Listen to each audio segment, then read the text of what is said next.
dizer, nós estamos aqui em mais uma campanha, em mais um capítulo, na verdade, das campanhas dos meses coloridos, e é com muita alegria. Hoje tem muita coisa boa, mas eu gostaria de pedir uma gentileza a você. Fique de pé, por favor.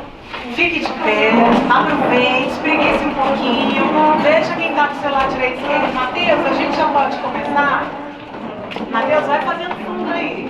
Você vai olhar para quem está do seu lado direito e esquerdo, vai dizer boa tarde, vai dar um abraço, vai dizer como ele está lindo, como ela está linda e perfumada, todos preparados para juntos aprendermos, crescermos.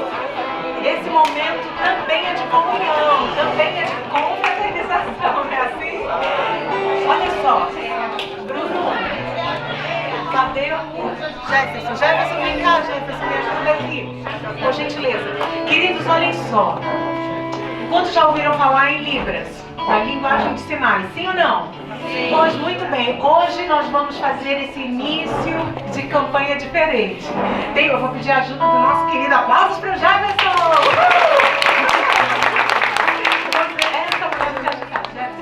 Calma, tu vai me ajudar. Queridos, nós vamos cumprimentar uns aos outros com uma canção. Só que como nós falamos sobre Libras, então nós vamos aprender alguns gestos para então nos comunicarmos com quem está do nosso lado direito, esquerdo, na frente e atrás. Pode ser assim? Vamos lá. Segura aqui para mim, meu querido. Me ajuda? Olha só, essa canção é muito simples. Dá aquele fundo, Mateus. Mateus está aqui nos ajudando. E primeiro eu vou compartilhar a letra com os gestos. Atenção, gente, vocês tentem fazer comigo, ok? E ela começa assim, olha. Eu preciso de você, você precisa de mim. E nós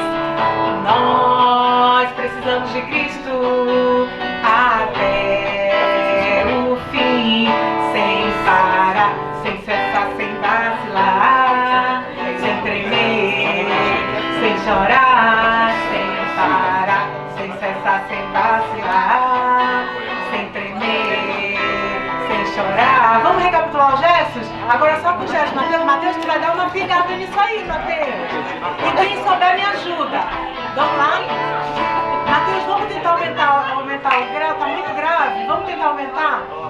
Olha lá, e se eu desafinar, vocês disfarçam. Vocês estão aí pra disfarçar, tá bem?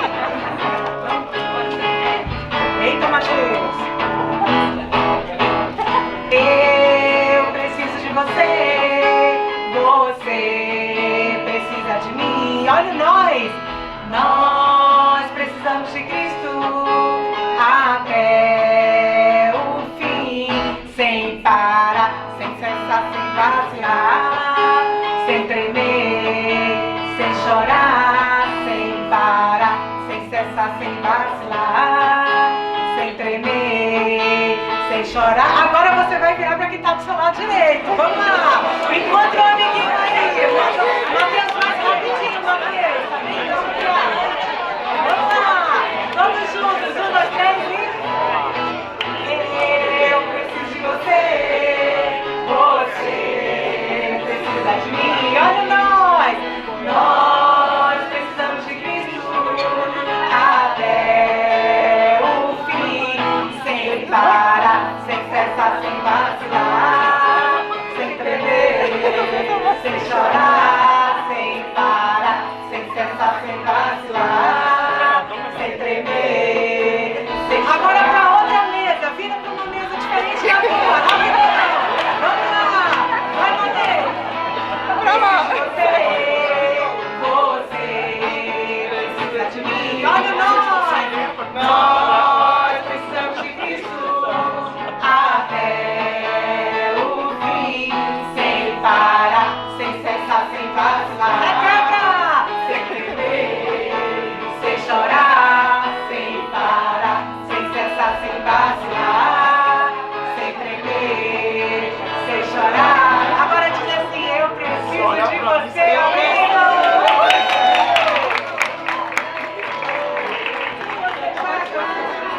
Podem sentar. Meu Deus, eu vacilava. Na verdade, quando nós falamos de vida, de corporação, estamos falando de movimento, não é não? Falamos de movimento, falamos de vida, de interação. E eu gostaria de pedir a vocês a gentileza de nós também iniciarmos esse momento agradecendo ao Deus Todo-Poderoso pela vida, pelo dom da vida, né? Então, carreiras passam, status também, mas que bom tem sido o Senhor, quão bom tem sido Deus para nós, sim ou não? Sim. Temos muitos motivos para agradecê-lo, não é mesmo? Então vamos orar e depois nós teremos uma breve palavra de abertura de fato e de direito com o nosso Senhor. Vamos lá. Santo e eterno Deus, glorioso e majestoso é teu nome para sempre. Senhor, estamos aqui agradecidos por tua bondade, teu infinito amor. Obrigada por todo o cuidado, por todas as coisas que o Senhor tem feito e permitido nas nossas vidas. Queremos dizer para o Senhor, sim, sim, amém, para tudo que tu tens para nós. Ajuda-nos, Senhor, a gerir a nossa vida, as nossas emoções, o nosso tempo, o nosso trabalho. Ajuda-nos a corresponder ao Senhor, a nossa família, bem como ao Grupo Atem. Queremos ser bênção e florescer onde o Senhor tem nos plantado.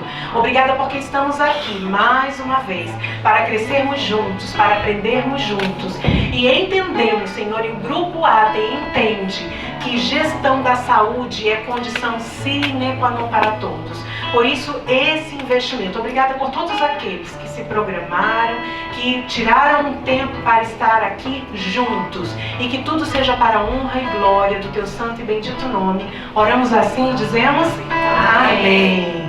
Querido Fernando, nos dê a honra, querido, de fazer então essa abertura.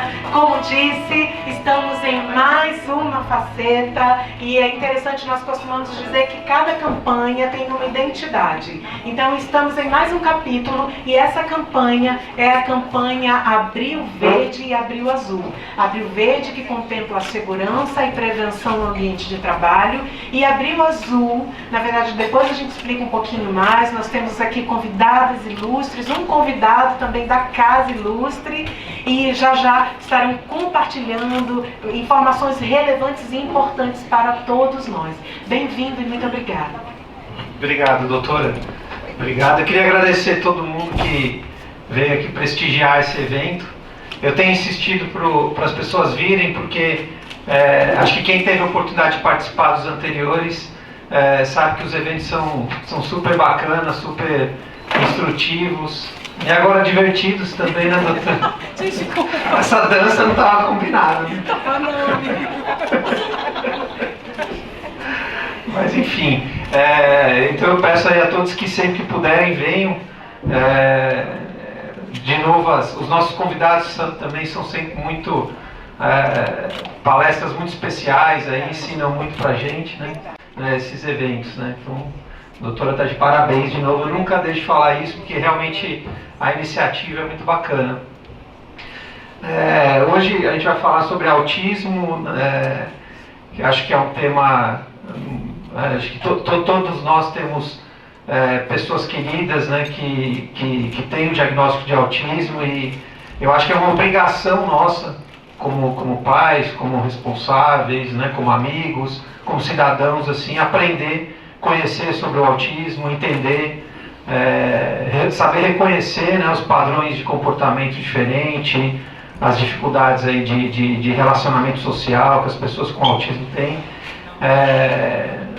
Importante para a gente conviver. A gente tem a obrigação, nós temos que aproveitar o evento para isso aqui hoje. Outro tema de segurança do trabalho, a gente está numa atividade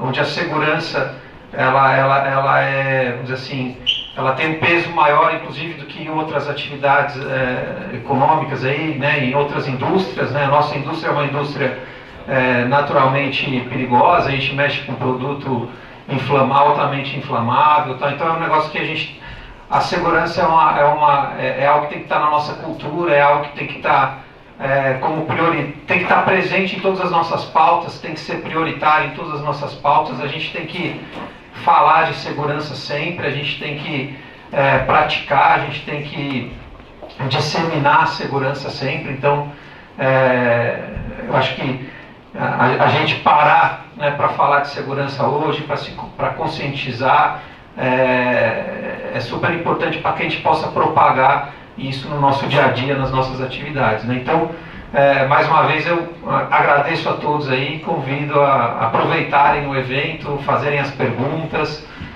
aproveitarem a interação, que realmente é algo que a empresa nos proporciona e que a gente tem que aproveitar ao máximo. Então, obrigado aí a todos. Muito obrigada.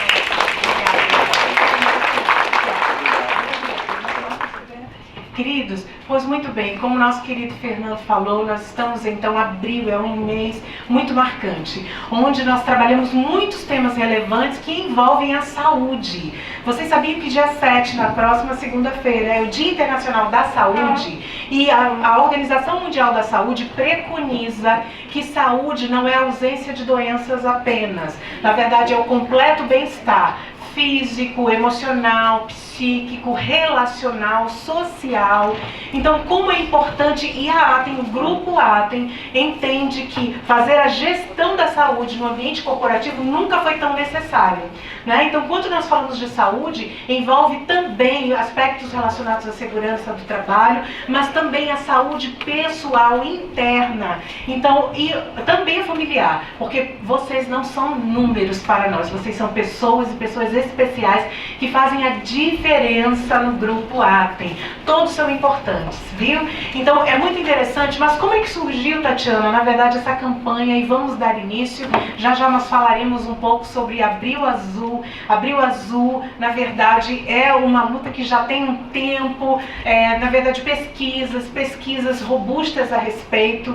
E só para mapeá-los, vocês sabiam que o primeiro termo, na verdade, o primeiro psiquiatra que desenvolveu esse tema e esse assunto e nomeou autismo foi Eugène Blériot, e ele disse o seguinte: em 1908 ele começou a entender que haviam pessoas que tinham dificuldades na interação, e essa pesquisa, ela na verdade foi muito sólida, mas de 1908 até os registros de fatos sobre o TEA, que hoje é chamado de transtorno do espectro autista, e você também vai entender, hoje nós não, então buscamos então dar essa compreensão, porque quando se fala de espectro, é porque na verdade existe uma variedade enorme do quadro sintomático, e a intensidade também é diversa. A gente vai já conversar melhor a respeito.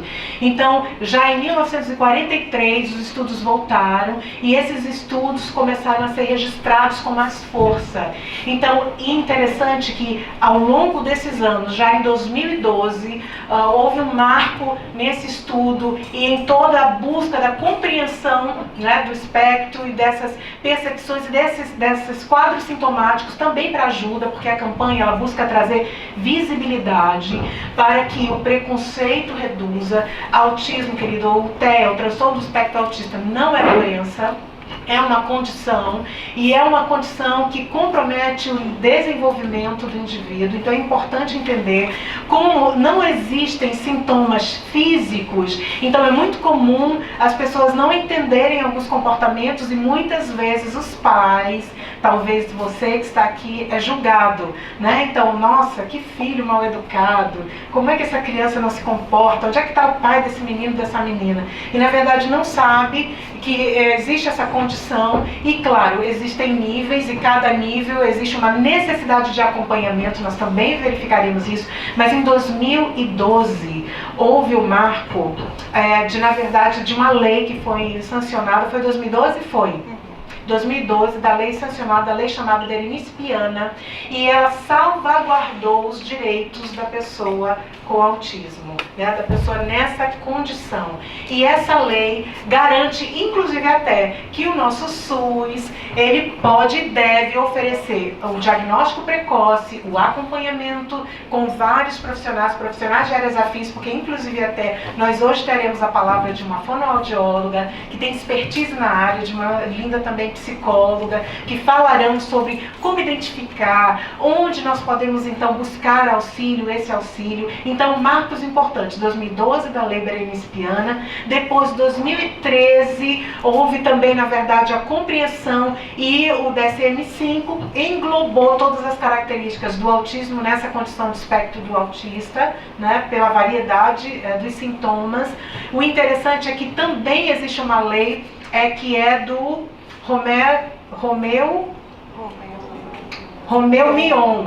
Romeu Mion conseguiu também, vocês sabem que o Mion é um apresentador, né? Então ele tem um filho nessa condição, e eles conseguiram juntos também que fosse instituída uma carteirinha. Então, em vez dos pais precisarem andar com o laudo, com os pareceres, então existe a carteirinha, onde facilita o acesso, né, aos serviços que o SUS oferece e tantas outras condições. Então, na verdade, são todos assuntos importantes, mas, Tatiana, e a gestão da saúde no ambiente de trabalho?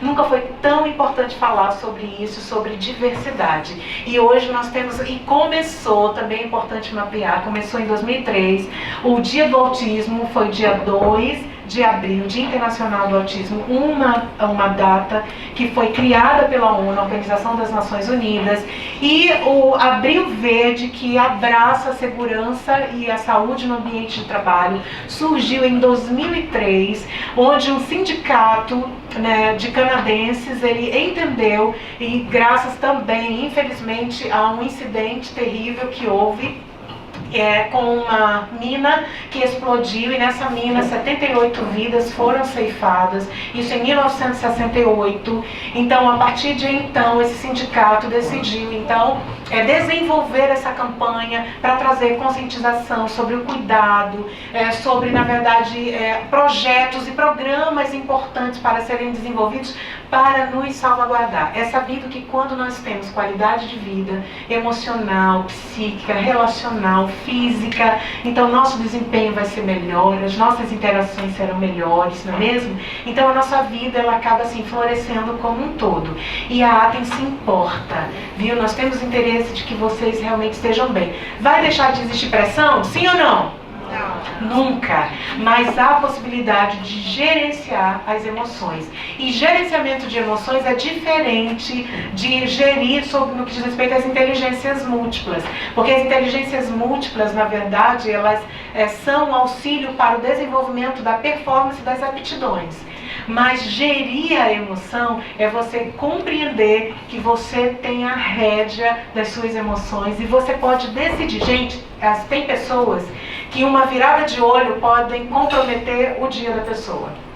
Uma fala indevida pode comprometer a semana da pessoa, né? Uma calúnia pode, de repente, comprometer o mês da pessoa. E existem pessoas que, diante de uma traição, elas têm a vida completamente comprometida. Então, isso não precisa acontecer. E isso depende do gerenciamento das emoções.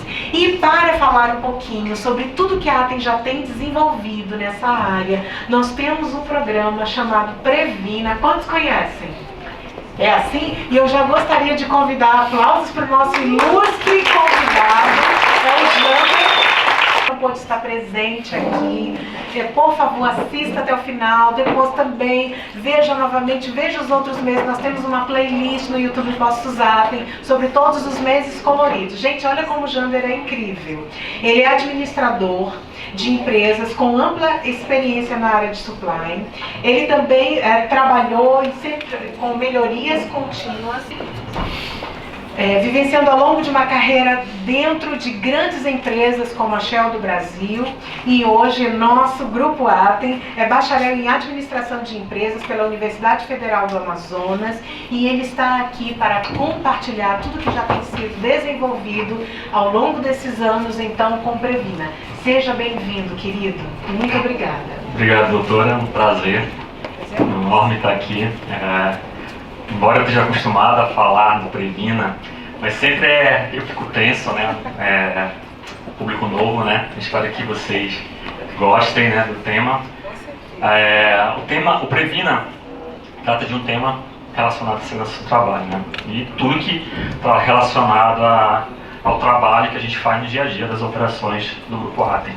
Como o Fernando já falou, a gente tem uma operação que trabalha com produtos que são perigosos, e esses produtos podem, de forma mal trabalhada, causar riscos, e esses riscos são os acidentes.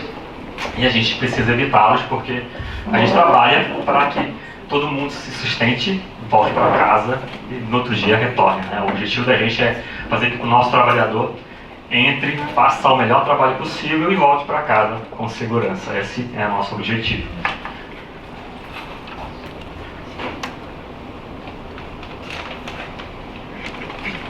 Eu preparei um material, um resumo, na verdade, do que a gente vem fazendo com o Previna. Esse programa, na verdade, foi criado em 2017. Na verdade, para pegar, reunir todas as ferramentas que a gente usa, né? São várias ferramentas. A gente tem várias leis, né? Existe um arcabouço de exigências, né?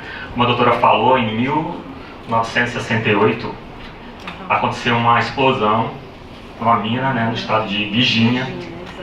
E essa explosão matou 78 pessoas. Isso é uma tragédia, né? Imagine uma tragédia, uma operação como a nossa, né? Uma base, em média, tem base que tem no máximo 30 pessoas, né? Imagine, seria como destruir uma base inteira, né?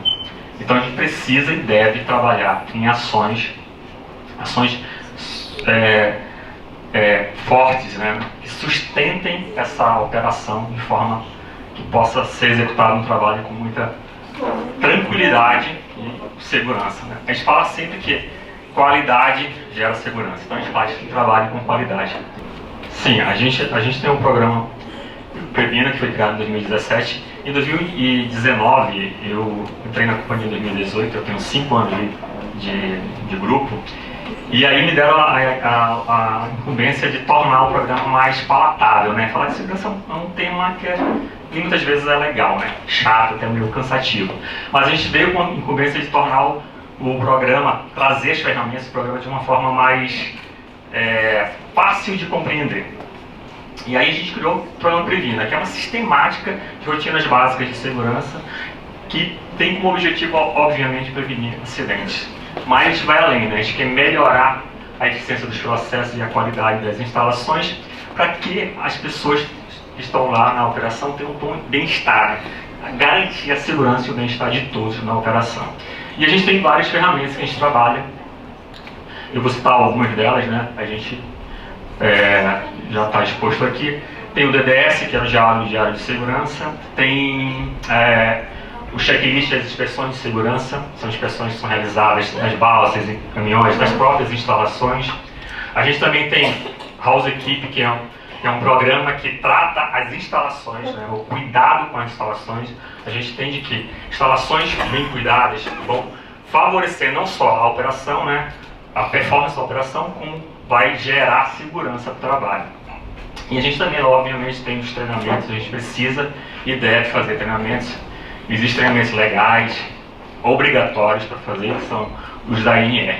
E também a gente tem uma ferramenta que é o relato de situação de perigo, que é a ferramenta que a gente faz com que o trabalhador mostre lá no dia a dia se tem algo errado. Ele tem a oportunidade de preencher um relatório e falar: tem algo errado e a gente precisa melhorar.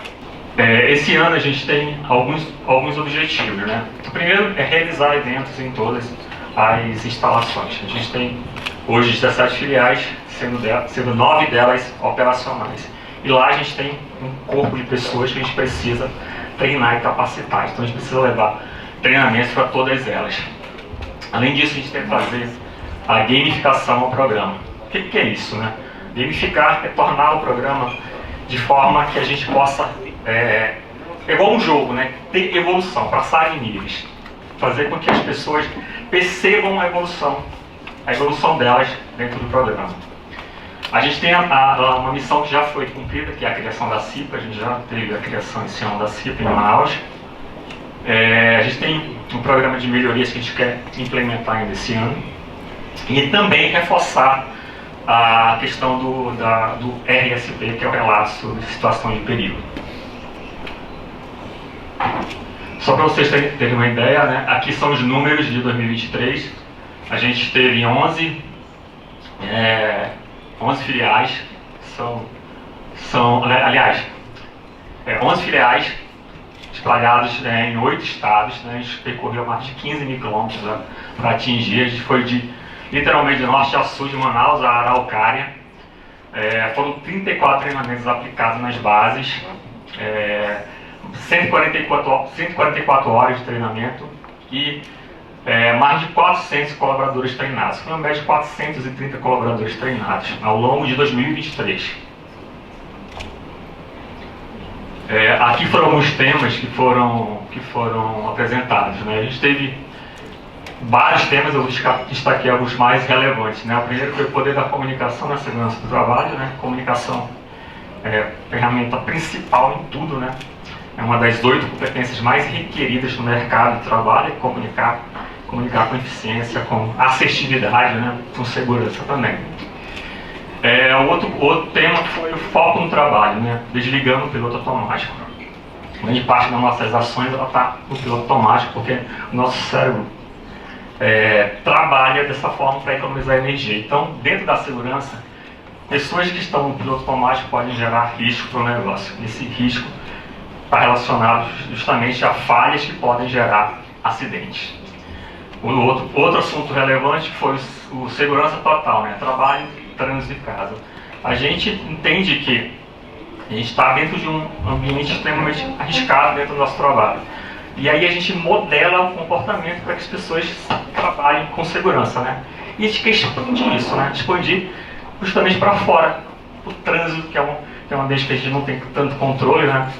E é um ambiente extremamente arriscado. A gente quer fazer com que essa pessoa leve essa consciência de trabalhar a questão de perceber os riscos, trabalhar a percepção dos riscos para que ela não sofra nenhum acidente e assim também levá-lo para casa. A gente tem um número aí importante, um dos acidentes que mais mata são acidentes dentro de casa.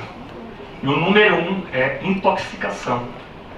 Quando eu fiz a pesquisa sobre acidentes fora do ambiente de trabalho, intoxicação é um dos acidentes que mais matam crianças, ou seja, por intoxicação por remédios ou até por desinfetantes, por produtos químicos. Outro tema que a gente traz para dentro do Previna é educação ambiental. A gente fala sobre sustentabilidade. A gente também tem um outro evento que acontece todo ano, que é o Orla Limpa, que é um projeto que a gente tem para limpar a orla da base de Manaus, e é um projeto de cunho socioambiental. Também a gente fala muito sobre os atos e condições seguras, que são os quase acidentes, e a gente está dentro desse tema falar do RSP, que é o relato de situação de perigo. Aqui não deu para rodar, mas a nossa meta de horas de treinamento para esse ano é atingir 180 horas, ou seja, a gente fez 144 horas em 2023 e a gente quer trazer 180 horas. Como eu falei para vocês, uma das nossas metas é fazer com que as pessoas se sintam seguras em todos os ambientes que elas estejam, né? Inclusive aqui, por exemplo, vocês sabem qual é a rota de fuga aqui? Ninguém percebeu, né, isso, né? E é importante a gente saber, a gente tem que pensar em segurança em todos os aspectos, todos os lugares que nós estamos. Eu estou procurando aqui a rota de fuga, mas teoricamente é o lugar para onde a gente entrou, né? Então, quando a gente fala de segurança total, inclusive o slogan do Previna é segurança em tudo que fazemos. Então a gente tem que pensar em segurança desde o momento que eu, obviamente, saio de casa, né? Então, vamos pensar que dentro do ambiente de trabalho a gente está modelando comportamentos, né? Então, a gente quer que a gente amplie essa percepção de risco para outros lugares que a gente vá. Então, dentro do programa a gente faz esse trabalho. Então, lá na operação a gente vai tratar os atos inseguros, as condições seguras, as atividades que podem gerar algum perigo e que são relacionadas, aliás, atividade mais perigo pode gerar algum risco. Porque o perigo é a ação errada que a gente faz, né? Por exemplo, eu sei que é um perigo dirigir embriagado, mas muita gente bebe e dirige, né? O que acontece disso? É o risco de acidente. Então, o perigo sempre vem antes do risco. Então, o perigo está lá. Por exemplo, energia. Todo mundo sabe que é um perigo manusear fios ou abrir uma caixa de força, porque tem energia de alta tensão ali, né? Mas se a gente fizer de forma errada, pode gerar um risco. Qual o risco? De choque. Esse choque pode levar à morte. Então o perigo está lá. Se eu conseguir conter, eu posso, obviamente, trabalhar de forma segura. A mesma coisa nas nossas operações. Existe o combustível, ele está lá, existe um perigo, né, iminente nele, né? Mas ele contido lá no tanque ou no caminhão de forma segura, nos dutos, sem vazamentos, e eu manuseando de forma correta, eu não vou ter o risco de acidente. Se eu fizer errado, eu posso ter. Então, a gente trabalha justamente em ações para que as atividades sejam feitas de forma correta, para que não extrapole por risco, porque o perigo vai estar lá. Eu não vou poder tirar o produto, né? A nossa fonte de receita é o produto, é manusear o produto. A gasolina, o diesel, o álcool e todos os produtos que derivam da nossa operação, a gente não pode tirar. A gente pode o quê? Controlá-lo, para que ele não venha gerar riscos de acidente. Sobre o trânsito, obviamente, a gente vai falar das condições de vias, veículos, motoristas. O grande elemento aí é o motorista, né? Mas a gente também tem o pedestre, que proporciona risco também para a segurança do trânsito. E em casa, como eu falei, a gente tem vários riscos relacionados a intoxicação, quedas, queimaduras e choques. Então, esse slogan, segurança de tudo que fazemos, é também uma das nossas metas, de fazer com que as pessoas pensem em segurança não só no trabalho, mas fora dele.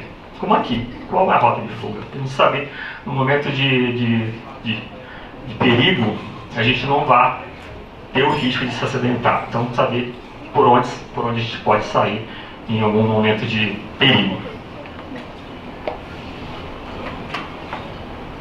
Eu peço desculpas, mas a apresentação está desconfigurada. Teve algum problema aí técnico. Eu não consigo nem passar aqui os pontos. Então está desconfigurando. E novamente, né, o que é prevenção, né? Prevenção é várias metodologias e medidas que a gente toma de forma antecipada para prevenir o quê? Um dano ou mal. Para evitar, na verdade, para evitar o dano ou mal. Então, a gente trata de forma antecipada para evitar um dano ou mal. E aí a gente tem a prevenção para doenças, as doenças ocupacionais, as virais. Recentemente a gente saiu numa pandemia, né? Todo mundo foi atingido, ninguém escapou, né? A gente teve que criar várias medidas dentro do ambiente de trabalho e até dos ambientes sociais para que a gente evitasse a contaminação. A gente tem as doenças sociais, o doutor acabou de falar, né? Hoje é um dos grandes males da nossa sociedade. As doenças sociais tem as depressões, ansiedade e outras doenças. A gente vai ter até esse tema sendo falado aqui hoje. Dentro do ambiente de trabalho tem os acidentes, né? Trabalho, trânsito, os acidentes domésticos, e aí a gente também vai estar falando sempre no programa dos acidentes que devem ser evitados.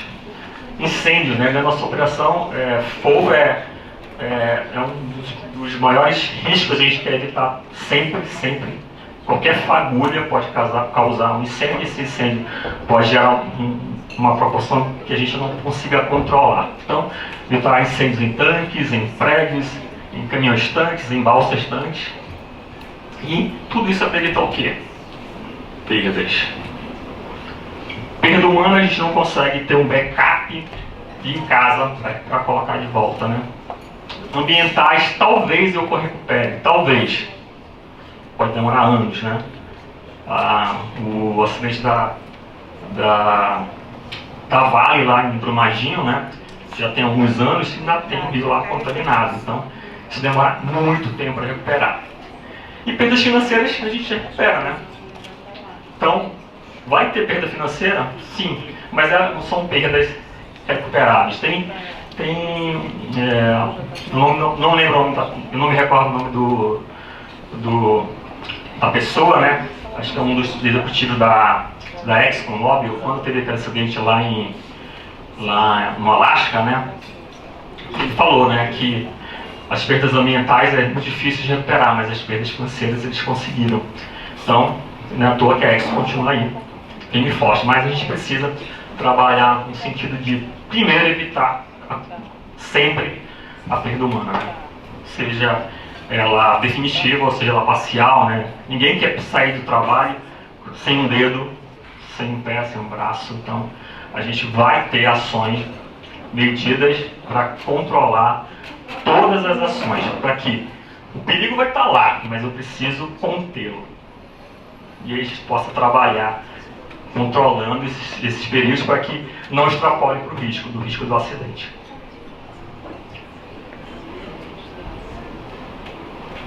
Aqui é uma da... normalmente está desconfigurado. Aqui é uma ferramenta que é muito importante para as operações dos terminais, que é o relato de situação de perigo. O que é o relato? O relato é uma ferramenta, é um formulário eletrônico que pode ser acessado pelo celular ou de forma convencional, em que a gente identifica ações incorretas. O que é isso? O que é o ato inseguro? Vocês estão vendo naquela primeira foto uma pessoa pendurando a outra para pregar um prego, não é isso? Isso é um ato inseguro, né? Isso não tem na nossa operação. Eu espero que não tenha. Outra foto ali, tem uma pessoa improvisando um andaime e colocando uma escada. Ali é o quê? Um ato ou uma condição insegura? Qual a diferença do ato e qual a diferença da condição? O ato é a atitude, é o comportamento, que é o mais difícil de controlar. A condição é a ferramenta errada, é o ambiente que tem, por exemplo, tem uma via que tem um buraco aqui. É uma condição insegura. Então, é algo mais físico, mais fácil de identificar e vou lá e corrijo. Comportamento não. Comportamento é muito inato, depende muito da cultura. Então, aqui tem vários exemplos, né? O pneu furado é um ato ou uma condição insegura? A apresentação que eu... Você não tem de cabeça? Eu tenho a cabeça de cabeça, por isso que eu vou perguntar. Quem é o sorteado aí? Nazaré. Quem é 40? Nazaré Monteiro. Quem é Nazaré Monteiro? Sabe tudo, é verdade. Levanta aí, Nazaré, a gente te vê.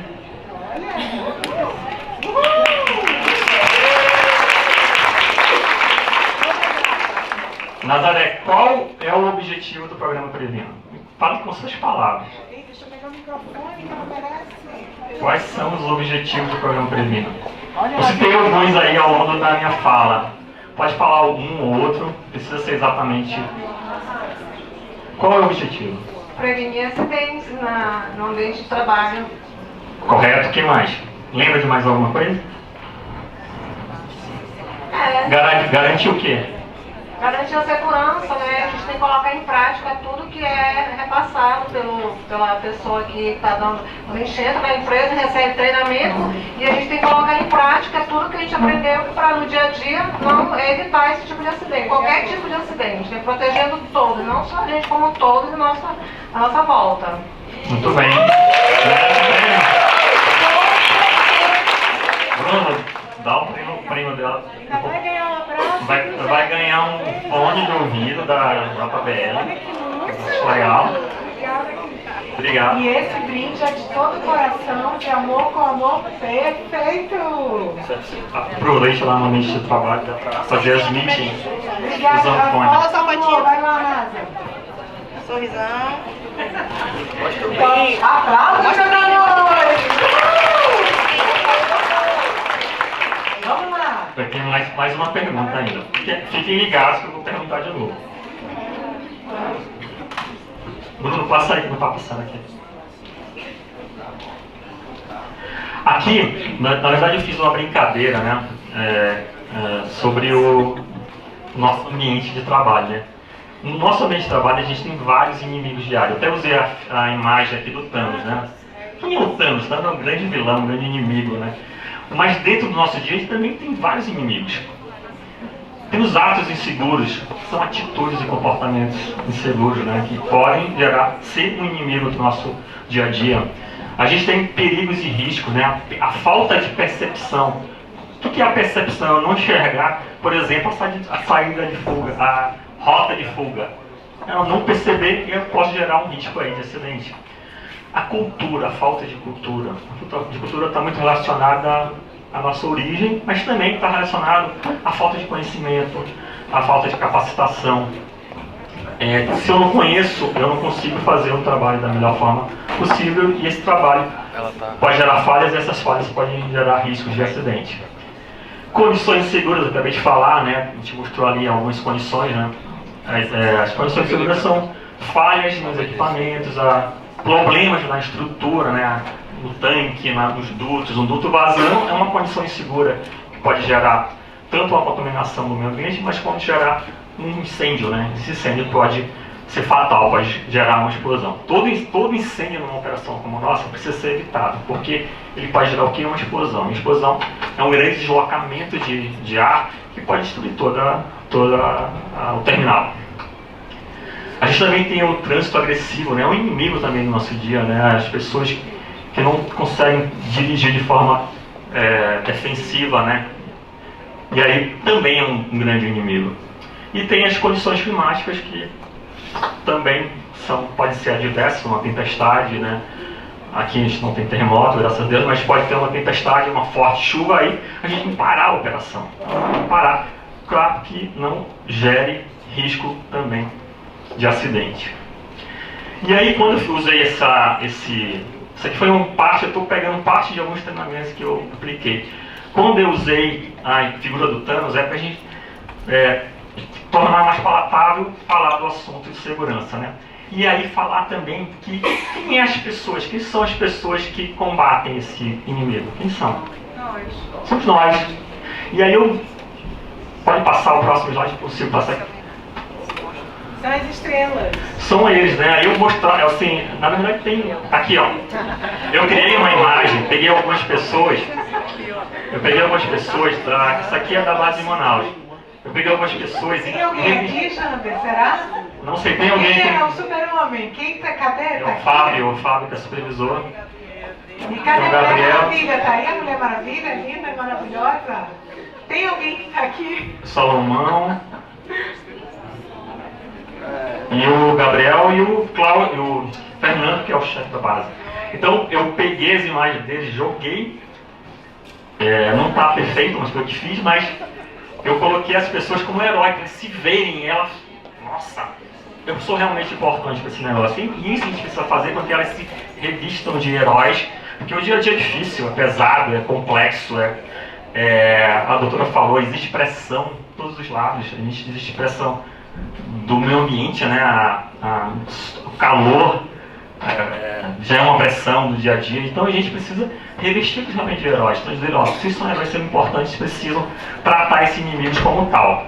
Então eu fiz todo esse treinamento. Aqui foi um treinamento que a gente fez na base de Manaus, né? Teve alguns convidados aqui, tem pessoas aqui da área de compras que participou, da área de RH, de várias outras áreas que participaram.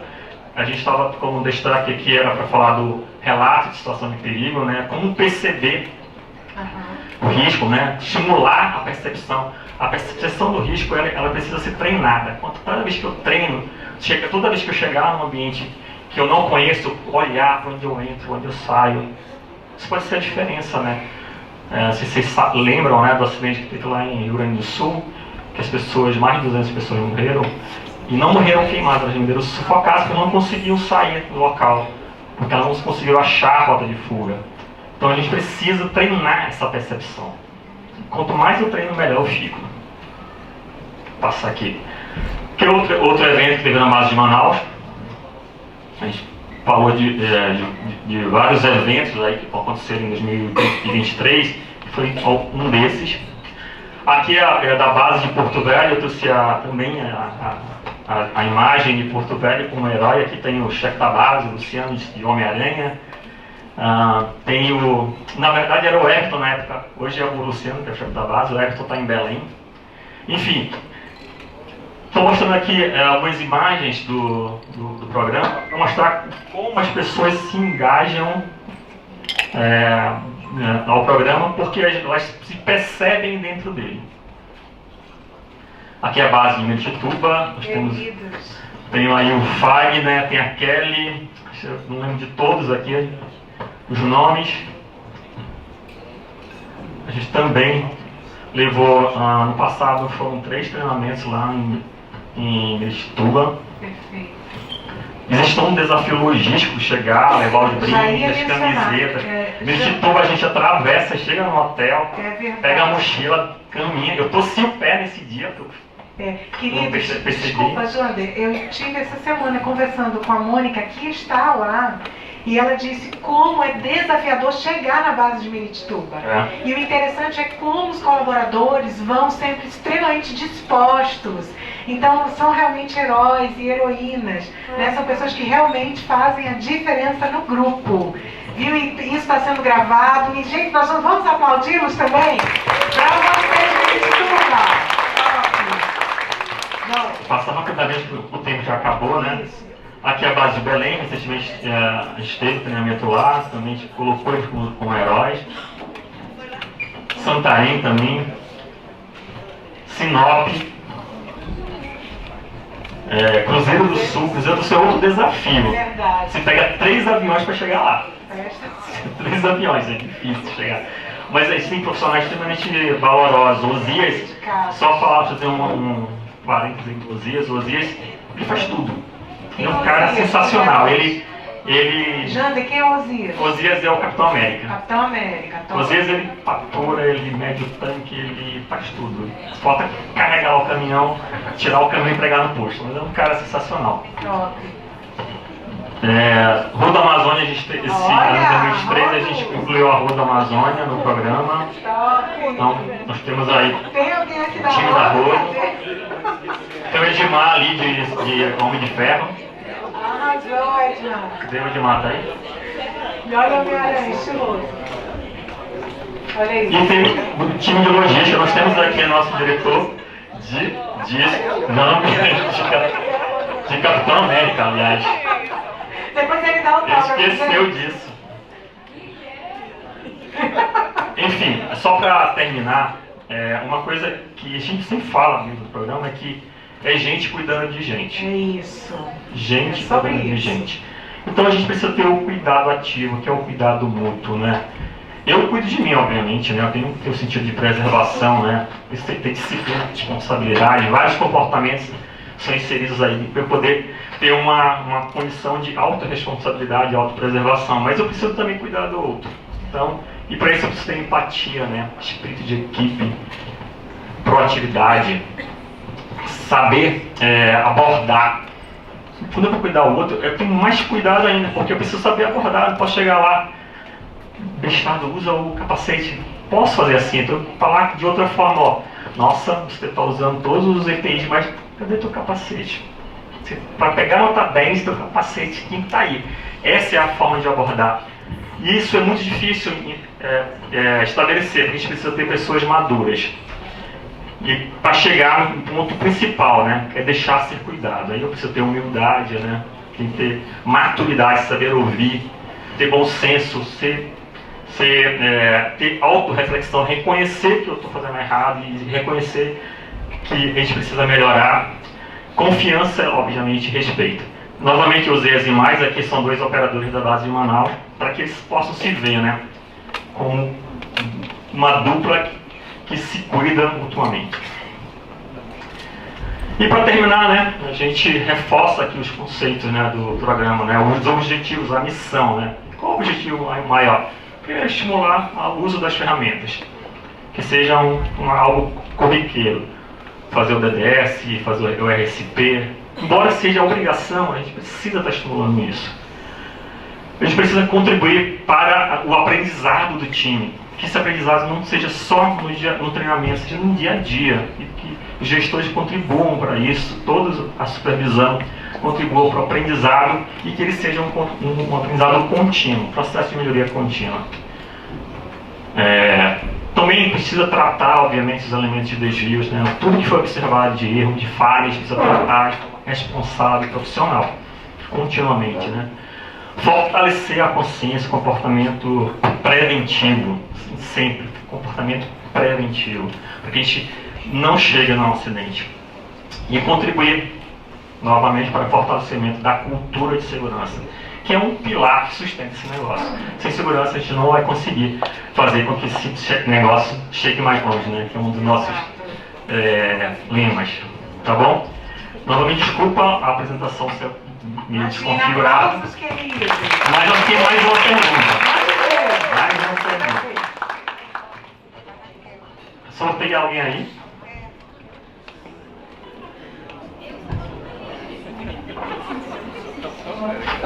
Essa vai ser mais difícil, mas eu acho que as pessoas vão saber. Quem é?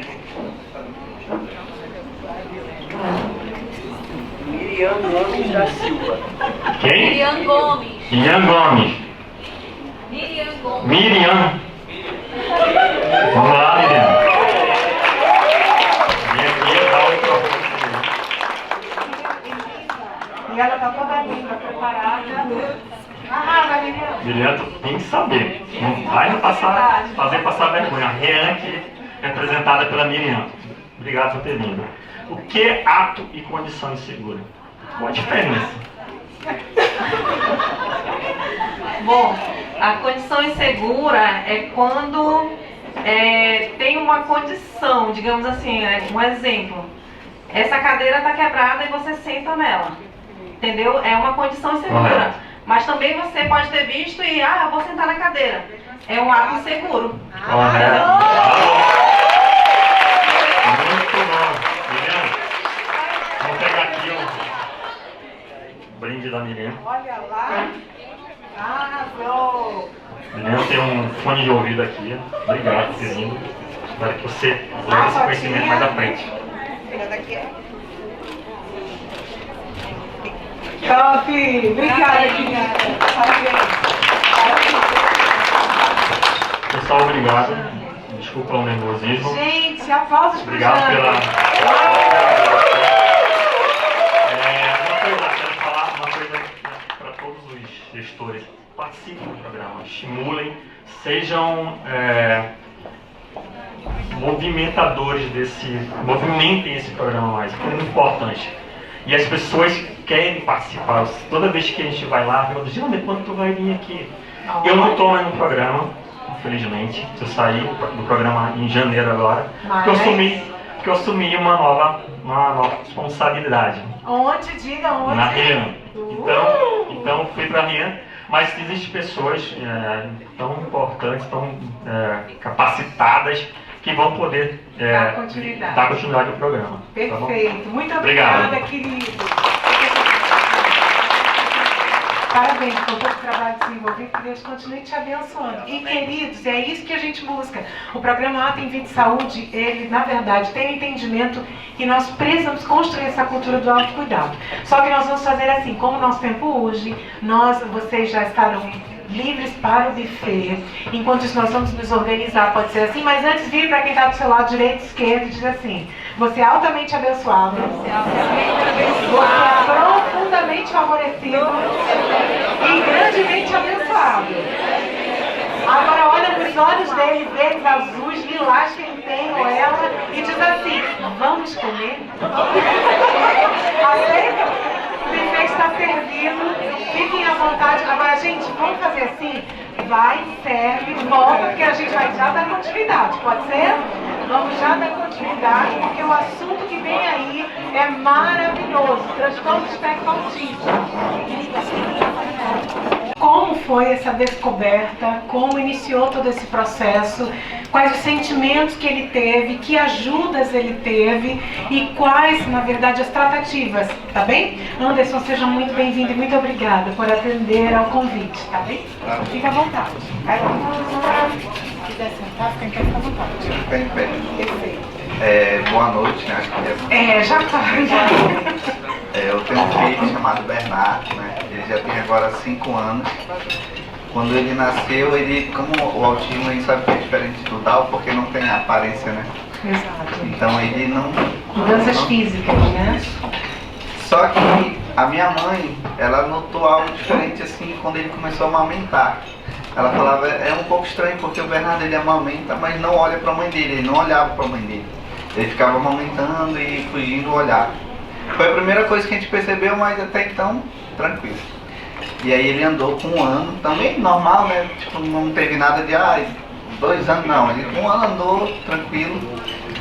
Só que quando ele teve um pouco daquele de querer andar na ponta do pé.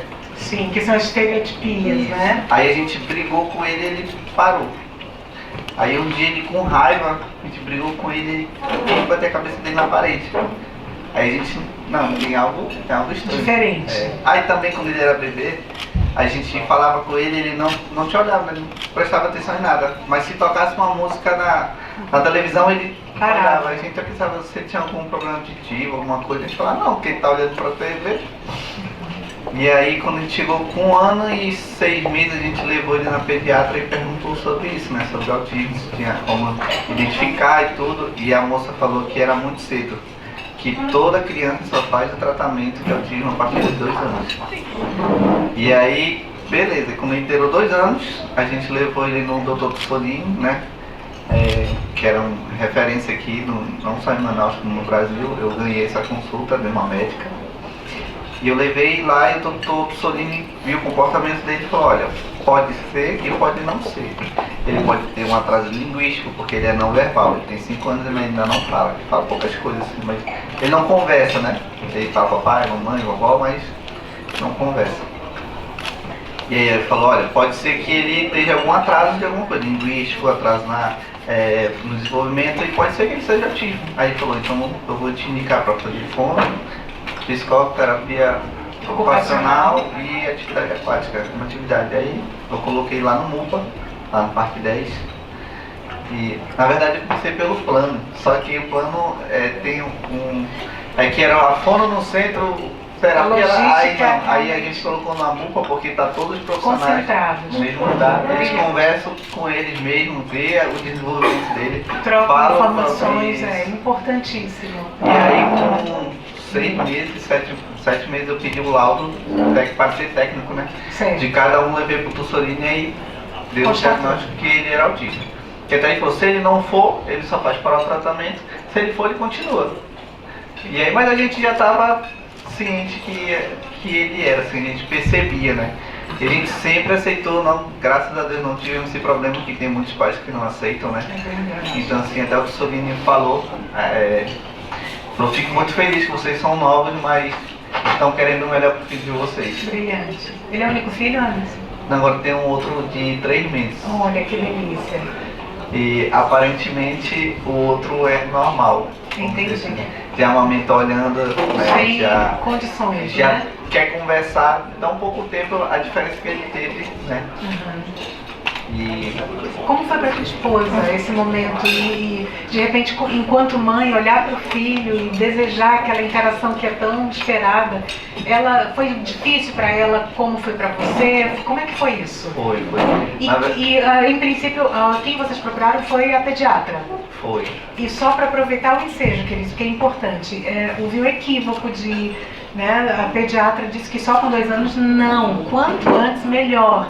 Né? Então o autismo é uma condição ligada ao neurodesenvolvimento. As nossas queridas, né, psicóloga e fono vão já expandir esse assunto melhor, explicar melhor, mas é muito importante o quanto antes essa procura, porque o nosso cérebro tem uma capacidade chamada plasticidade. Então ele pode voltar a desenvolver aptidões importantes e relevantes, e o quanto antes isso é detectado, né, pode ser investido, melhor. Na verdade, pra gente sempre foi mais difícil, porque ele tem um grau moderado, né?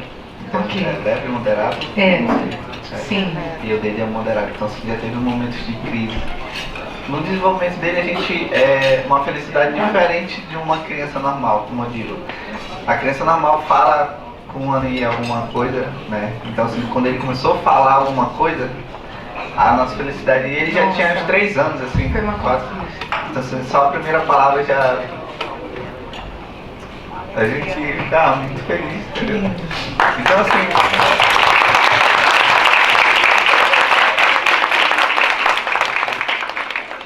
na verdade, é quando ele tem um momento de crise, que é um momento que a gente fica mais preocupado. desafiador. E como são as crises, Anderson? Você pode compartilhar? Assim, quando ele fica muito agitado, dele é agitação. Tipo, ele sai correndo, tipo, bate o copo, quer subir na cadeira, pula. E pode falar o que for, ele não vai subir. A gente tem que abraçar, tem que conversar, tem que falar.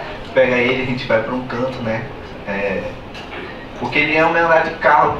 Eu até falo pra ele, Isso meu filho, acalma, eu trabalho nada, não sou dono, não. Aí sempre eu pego ele, dou uma volta de carro com ele já volta outra criança, assim. Mas aí ele tá tomando também, ele começou a tomar remédio... Para a hiperatividade? Foi, risperidona depois de 4 anos. Aí ele começou a ficar mais calmo, prestar mais atenção. Né? E ele tá tomando até hoje. Aí só deu ele ficou com muita fome. Se ele era magrinho, ele já tá bem gordinho e a fome dele não acaba não. Até porque, queridos, desculpa, Anderson, até porque vocês sabem, na verdade, o transtorno do espectro, existe um comprometimento sensorial mesmo. Às vezes tem crianças que gostam de uma única refeição, um único, na verdade o paladar é diferente mesmo. Né? Ele não gosta muito de fruta não, mas talvez a textura não seja agradável, né? Suco, ele não toma suco, refrigerante, sucos raramente, água e café, só que ele já é elétrico, né? Então café que evita o máximo. Mas se tu colocar um café com tapioca, ele ama. Oh, Jesus, é o Janino Amazonense, né? Água, a gente nunca precisou brigar com ele pra tomar água. Ele toma água todo o tempo ele toma água. É dele assim, do nada ele levanta e vai na geladeira, pega as garrafas dele e fica lá, bebe água. E a alimentação, ele come, só não... E verdura, ele come algumas. Mas não comia doce, agora tá comendo, tem que esconder, porque senão já é demais também. Mas é esse momento de crise, então assim, que desestabiliza você. A gente fica pensando muito também a gente vê na TV, vê como funciona na escola. Sim. Ele estudou 1 ano e aí ele sofreu, mas às vezes vinha a orelhinha vermelha, às vezes ele vinha. Ele mudou o comportamento dele um tempo até nas terapias, né? Os profissionais conversaram com a gente conversava com o pessoal da escola. Aí no meio do ano eu tirei, eu não quis mais ele lá. Aí eu me informei com uma amiga se ele poderia passar o outro ano, os 4 anos dele sem estudar, se ia atrapalhar. Ela disse que não. Que tem a data lá, né? Que ele faz no 31 de julho, aniversário. Ela falou, não, aí no ano passado eu intensifiquei as terapias. Aumentei para ele desenvolver mais. Perfeito. Aí eu botei na psicopedagogia, que a moça estava treinando ele para uma sala de aula. Perfeito. E esse ano eu coloquei numa escola próximo de casa, pequena, e ele tá amando lá, a gente tá amando, a gente tá vendo o desenvolvimento dele. Ele vai feliz, volta feliz. A professora tem uma comunicação com a gente, ela faz o vídeo, ela ama ele, eu falo que a gente vai sair de lá agora com se der mais. Que coisa linda. Queridos, olhem só os desafios. Né? Então, os profissionais de áreas afins, olha como fica o coração de um pai, o coração da mãe, a família como um todo, não é? Como isso, que tipo de repercussão. Agora imagina, acompanhar tudo isso, buscar ajuda sobre todas essas questões, ser o suporte da esposa, ser o suporte do lar e compartilhar, na verdade, corresponder no trabalho, corresponder na empresa. Então, olha quantos desafios, né? Querido, você é um herói. E parabéns pelo filho precioso. Eu acredito de verdade que não tem pessoa melhor nessa terra do que você e sua esposa para cuidar do Bernardo. Viu? Para ser amado, amá-lo, e realmente nós acreditamos que muitas coisas maravilhosas acontecerão. Qual a tua expectativa para terminar? Qual o teu sonho para ele? Meu sonho é que ele consiga viver entre a sociedade e as pessoas enxerguem ele como uma criança normal, né? Por mais que ele tenha essa dificuldade dele, eu não quero ver que ele... por mais que seja quase impossível um dia vai acontecer algo, mas que ele seja forte, a gente também, para lidar com os desafios que vão vir, né? E eu queria agradecer também, não sei se vocês sabem, mas a Mona Lisa também tem uma filha, né? Exato. De 3 aninhos. E a dela fala. O meu tem 5 e ainda não fala. E a gente começou a conversar sobre isso, que eu comecei a falar para ela os direitos deles, o que eles têm. E aí a igreja da Atem ajuda comunidades, muitas coisas, né? E eles doam, todo mês eu pego 10 cestas básicas e levo lá pro MUPA.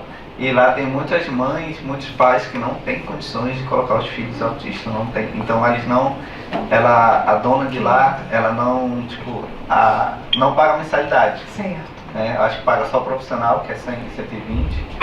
E aí tem famílias carentes e aí eu pego as cestas e levo pra lá e tem ajuda todo mês também com isso lá. Gente, que lindo, né? Que benção. Que lindo você. Na verdade, da dor dele, do desafio que ele vive, ele floresce. Parabéns, Anderson. Conta com a gente, conta conosco. Queridos, existe sim possibilidade de uma vida de qualidade. Então nós vamos entender assim, existem áreas que absorvem esse tipo de, na verdade, de aptidões que eles têm habilidades incríveis, muitos deles na lógica, né, na matemática, visual. Então atividades que são repetitivas, eles desenvolvem isso com maestria. Então é possível. E aquilo que você precisar, nós estamos aqui nos colocando e isso está gravado. Conta com a gente mesmo. Tá bem? Muito obrigada. Obrigada. E um convite, vamos fazer assim, dá para ser duplo logo, meninas? Pode ser. Queridos, olha que honra nós estamos tendo. Eu gostaria de convidar aqui a fonoaudióloga Thaís Menezes. Por favor, aplausos para ela, queridos. Então, a Thaís, queridos, tem pós-graduação em análise do comportamento aplicado ao autismo, também sobre o transtorno do espectro autista, estagiou na escola Senso Especial, onde atendeu crianças com transtornos, né, desse espectro, foi assistente terapêutica no modelo Denver, atuando como assistente terapêutica desde o ano de 2018, e após a formação, ela abriu um consultório particular onde oferece serviços de intervenção precoce, né, ao autismo, linguagem, comunicação alternativa e aumentativa, realizou cursos de capacitação como assistente terapêutica e supervisora de casos de intervenção precoce. E daí eu já quero aproveitar o ensejo, vou te passar, por favor, gostaria de convidar também a doutora Fabiana Lima, aplausos, queridos, psicóloga clínica, bem-vinda, fique à vontade. É psicóloga clínica infantil com 14 anos de experiência, formada em psicologia pela Universidade Paulista Unip, especializou-se em análise do comportamento aplicada ao autismo, pelo CBI, né, de Miami, CBI, é isso. Não, amiga, eu não sei mesmo, mas a gente chega lá. Atua mais de uma década com o público neurodiverso em consultório clínico, liderando uma equipe de terapeutas infantil, e a sua carreira é marcada pelo compromisso com o desenvolvimento infantil, aplicando abordagens terapêuticas baseadas em evidências científicas. Doutora Fabiana, muito bem-vinda. Doutora Thaís, obrigada. Fiquem à vontade, a gente pede desculpas também, porque nós vamos precisar dar uma aceleradinha, mas é muito importante, a presença de vocês aqui é imperdível, queridos. Não percam a oportunidade, aproveitem esses especialistas que abriram mão de suas agendas para estar aqui conosco, tirando dúvidas, esclarecendo, mostrando, apontando caminhos, ok? Porque juntos somos mais fortes. Bem-vindas, meninas. Pode ser, pode, com certeza. Primeiramente, boa noite. Estou muito agradecida pelo convite do Grupo Atem e da doutora Tatiana para conversar, na verdade, com vocês a respeito desse tema tão relevante que é o TEA, emocionante de um pai, que é muito comum essa realidade para a gente diariamente na clínica. E falar desse tema é falar de um tema extenso, complexo, e que eu tenho 15 minutos junto com a Thaís para dividir esse tema. Mas não se esgota aqui. Não se esgota, não. E dúvidas, nós também vamos compartilhar os contatos, vocês podem procurá-los nos consultórios, tá bem? Eu vou levantar, para me sentir mais à vontade. Meu amor, a casa é sua. Eu vou então introduzir esse tema, acho que a doutora Tatiana explicou inicialmente a história do autismo, né, no início dessa noite, e já adiantou um pouco a respeito do que seria essa história do TEA, né, ao longo do percurso. Então, vou virar para cá. Então, já me apresentei, né, me chamo Fabiana, estou com clínica infantil há 14 anos, de formada. Né, toda a minha área de atuação foi voltada para crianças neurodivergentes, ou seja, com algum traço de dificuldade comportamental ou intelectual. E vou iniciar essa fala perguntando para vocês aqui, né? Quantos de vocês conhecem uma pessoa com autismo? Quantos de vocês que possuem filhos conhecem outras mães que têm filho com TEA na escola?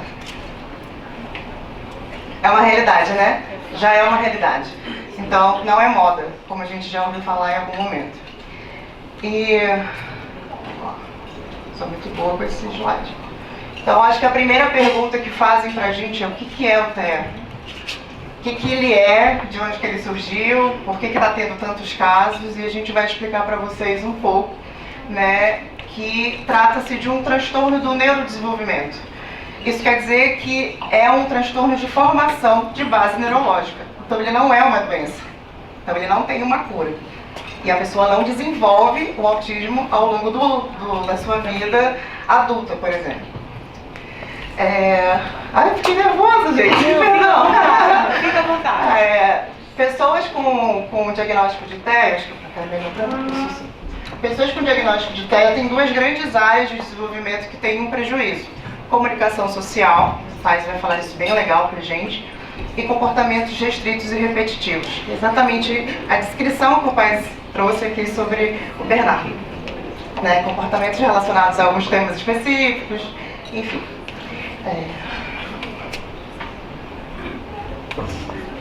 Quais são as causas? Quando me perguntam o que causa o autismo, se a gente já entender que ele é de base neurológica, a gente tem que entender que há outros fatores combinados que podem vir a ter uma predisposição maior. E como a gente sabe que ele não é uma doença, ele é de uma formação com base neurológica, a gente também tem uma combinação de procedimentos que envolviam aí exposição de questões de ambiente. O que seria isso? Prematuridade, a idade paterna avançada, que a gente já identificou de fato que isso já tem uma possibilidade para contribuir, idade avançada das mães, e essas exposições não quer dizer que sejam a causa, mas elas ajudam, né? O que as pesquisas mais recentes estão sinalizando. Conduto. As pessoas que também já tiveram filhos acima de 40 anos e já tiveram expostos a essas situações ambientais, elas também não desenvolveram TEA, ou seja, então a gente está falando de uma situação que é muito complexa, né? Então eu posso estar exposto a essa situação e ao mesmo tempo não ter tido nenhum tipo de manifestação desses sintomas. Então, para vocês, autismo, ele é de causa genética e tem a ver com genes. Pai de uma mãe, fatores ambientais, biológicos e sociais. Portanto, ele não é uma doença. Eu não devo tratar o TEA como uma doença. Eu não devo tratar o TEA como algo que eu vou tirar a criança dessa situação. Vai para terapia porque ele vai melhorar, ele vai deixar de ser TEA. Não. Não é por aí, né? É o nosso trabalho. Eu trouxe para vocês esse dado, é um dado bem importante e bem atual. Ele é de um Centro de Controle de Prevenção de Doenças dos Estados Unidos, que se chama CDC. Esse centro, ele faz um estudo a cada 2 anos. Perdão, ele é bienal, perdão. E o último que eles fizeram foi a prevalência de TEA em 2023. Me perguntam muito, mas por que está aparecendo tantos casos de autismo? Se a gente for olhar para o gráfico, ele começou em 2000, essa pesquisa em 2004, ou seja, há 20 anos atrás praticamente. Há 20 anos atrás, a nossa acurácia de procedimentos avaliativos e diagnóstico precoce era mínima. Essas pessoas nunca deixaram de existir. Elas estavam aí o tempo inteiro. Quem é mais velho aqui, perdão. Imagina ali na sala de aula algum aluno que tinha algum comportamento diferente, estranho, ou que era, de fato, marginalizado. Ou seja, estava em casa, não estava no ambiente escolar, enfim. O CDC mostrou que ao longo do desenvolvimento dos anos, o desenvolvimento das pesquisas, dos processos relacionados a procedimentos de diagnóstico foram aumentando. E agora, lá há 20 anos atrás, a prevalência de autismo era de 1 a cada 150 pessoas. Ao longo do ano, né, das décadas, hoje a gente tem 1 a cada 36. Caraca, isso é muito, né? Ou seja, não existe mais a possibilidade de um professor não falar que não conhece TEA. De um colega de trabalho falar que nunca ouviu falar de TEA. Essas pessoas estão na sociedade, elas estão nos nossos trabalhos, elas estão nas escolas, elas estão em todos os espaços onde elas deveriam estar. Então a prevalência ela só aumenta porque a gente tem agora traços diagnósticos mais precoces. 18 meses é o primeiro sinal que a gente consegue ver. O Anderson pontuou aqui que ele falou que o filho dele, a mãe percebeu que logo ali na amamentação a criança não olhava. É o primeiro sinal. Crianças mais agitadas, crianças que não têm muita contato visual, crianças que têm uma certa dificuldade, né, na relação recíproca com o outro, aquela que não te mostra, que é interessante, que não aponta, e não é uma fase. Entendam isso, não é uma fase. Geralmente os nossos consultórios chegam a essas famílias que têm atraso de linguagem. Isso não quer dizer que toda criança que tem um atraso de linguagem é autista, mas todo autista tem atraso de linguagem. Mas é perfeito para falar isso. Então, gente, hoje uma pessoa a cada 36, uma é TEA. Lá atrás era uma a cada 150. Então é algo para a gente refletir e pensar bastante. Então o TEA ele tem uma questão genética, como a gente sabe. Embora ele seja uma condição a nível de diagnóstico, a gente entende que cada pessoa vai ser única. Você não vai ver um autista igual ao outro, por conta dessa questão genética, dessa combinação. Por que um fala e o outro não fala? Por que um desenvolveu rapidamente habilidades sociais e perceptivas e o outro tem muito comprometimento cognitivo? Tem a ver com a genética. Então o autismo, ele é uma palavra, uma condição diagnóstica, mas ele não é singular, ou seja, ele não é o mesmo para todo mundo. Então, atualmente, é um dado também importante para a gente pensar, tem mais de 75 milhões de pessoas autistas no mundo. E a gente percebe que no Brasil, que não existe um censo, né, que a gente começa a falar de política pública também, uma média de 6 milhões de pessoas com TEA. Então é muita gente. Essa razão que falamos espectro, ou seja, pensem numa grande caixa de lápis de cor, aquelas que são bem enormes. Cada uma tem uma nuance. É como se fosse dessa maneira que a gente enxerga cada pessoa, cada indivíduo que chega com essa manifestação de sintomas. Ou seja, um é muito diferente do outro. Um tem um nível muito mais de habilidade do que o outro. Então, nunca vai ser igual ao outro. Então, critério diagnóstico precisa ser feito com uma pessoa, que de fato saiba fazer. Né, que tenha critérios mínimos ali para orientar essa família a buscar rapidamente um tratamento e não esperar 2, 3 anos para fazer qualquer uma intervenção. Então, quando eu falo, desse símbolo, esse é o símbolo, pessoal, que as pessoas autistas, como eles se nomeiam, e não com autismo, pessoas autistas, eles não carregam o autismo. Eles chamam esse símbolo de neurodiversidade. Eu sou diferente de você, eu sou diferente de você. E eles precisam se colocar dessa maneira perante a sociedade, né, em relação a... Eu não carrego o meu diagnóstico. Eu sou diferente de você em uma série de outras situações. Então a neurodiversidade quer dizer isso. Esse é o símbolo que os autistas usam para suas causas. E eu queria saber se vocês conheciam esse símbolo ou se alguém já viu esse símbolo. Em vez da fita... da bandeira azul. Tem um símbolo colorido, né? Vocês sabem por que é a cor azul? Porque a prevalência. A prevalência antes era de meninos. Estava conversando sobre isso. Nossos consultórios agora estão equiparados. A ciência ela avança a cada dia. Então a gente precisa pensar que aquilo que funcionava 20 anos atrás não funciona mais. Aquilo que era considerado prejudicial há 20 anos atrás não é mais. Então a gente tem hoje terapia evidenciada que de fato ajuda a dar qualidade de vida para essas pessoas, que é esse o nosso intuito. Como é feito esse diagnóstico?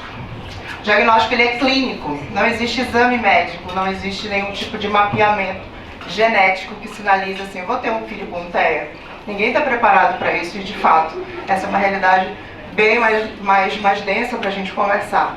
Mas o diagnóstico ele é clínico, baseado nos critérios diagnósticos de alguns manuais técnicos. E é feito por quem? Principalmente por um neuropediatra, um pediatra, um psicólogo ou qualquer pessoa que tem a habilidade criteriosa de identificar os primeiros sinais. Mas geralmente o mais importante é que seja identificado por um médico. Então, estou vendo que está tendo um sinal estranho no meu filho pequenininho ou de uma criança maiorzinha, e é para quem que eu tenho que procurar? O neuropediatra. Ele que vai dar a entrada para esse serviço e orientar e acolher essa família. Geralmente, acontece a entrada pela fono. Né, Thay? Quer continuar? Então, eu estou aqui como fono de crianças com TEA e também como familiar.